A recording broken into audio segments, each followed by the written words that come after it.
কিন্তু আলেম হওয়ার জন্য একটা দরজা বেশি না কম।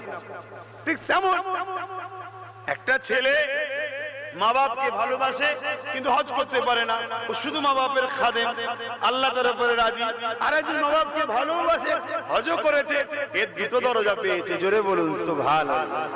কিন্তু মা বাপ ছেড়ে দিয়ে আজকে অনেক হচ্ছে না, হয়নি এরকম?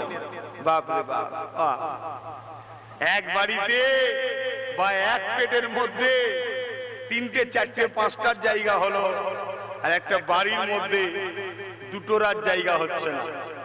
এগুলো বাপ মাকেও একটুখানি মেনে নিতে হবে, আমাদেরও কিছু কর্মে ত্রুটি হচ্ছে। ওটা একটাই রাস্তা, আমরাও নবীকে ছেড়ে দিয়েছি, আমাদের বাচ্চাগুলোকে নবী চিনাতে পারেনি।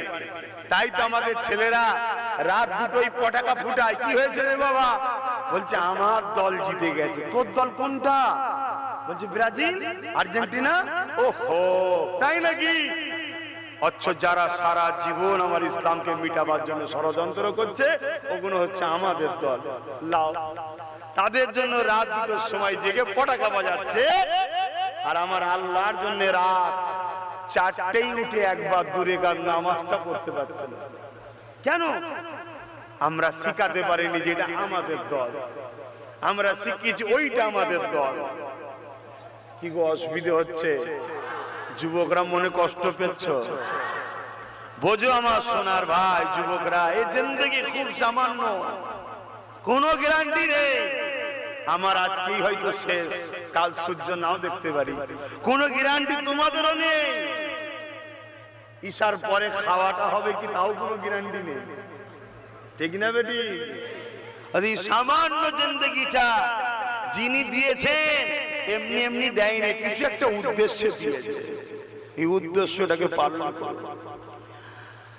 আল্লাহ আপনাকে আমাকে জিন্দেগি দিয়েছে, দুটো চোখ দিয়েছে, হাত দিয়েছে, এমনি দেয়নি। বান্দারের চোখ দিয়ে মা বাপকে দেখবি, বান্দারের চোখ দিয়ে আমার কুদরত দুনিয়াকে দেখবি, এ বান্দার চোখ দিয়ে নিয়ে সন্তানদেরকে দেখবি, স্ত্রী স্বামীকে দেখবি।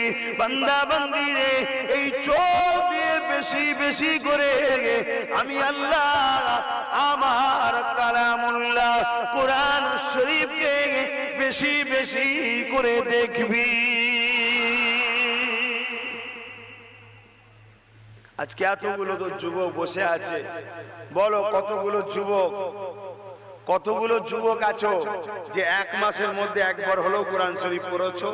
যুবকরা হাত তুলবে, মুরব্বীরা নয়। যারা যারা পড়েছো হাত তোলো, যে এক মাসের মধ্যে পড়িছি আমি কোরআন শরীফ, একটা দুটো। যারা পড়েছো তুলবে, যারা পড়ুনি একদম তুলবে না, তাহলে মুনাফিকি হয়ে যাবে। এক দুই, এটা জাহিরি ইবাদত, লজ্জা নেই। এটা গোপনের ইবাদত না যে কোরআন পড়লে জানানো যাবে না, না, এটা জাহিরি ইবাদত, বলা জায়েজ আছে। 1 2 3 4 5 6 7 8 9 10, এই কয়েক,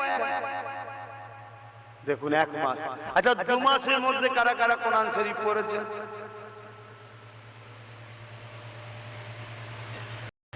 3 মাসের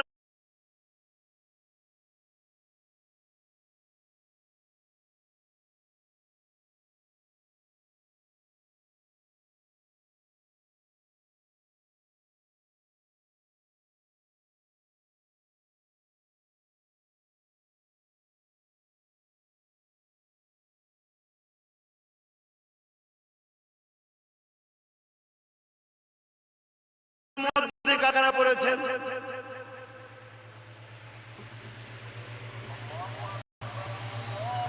হযরত হযরতে মুসা আলাইহিস সালাম।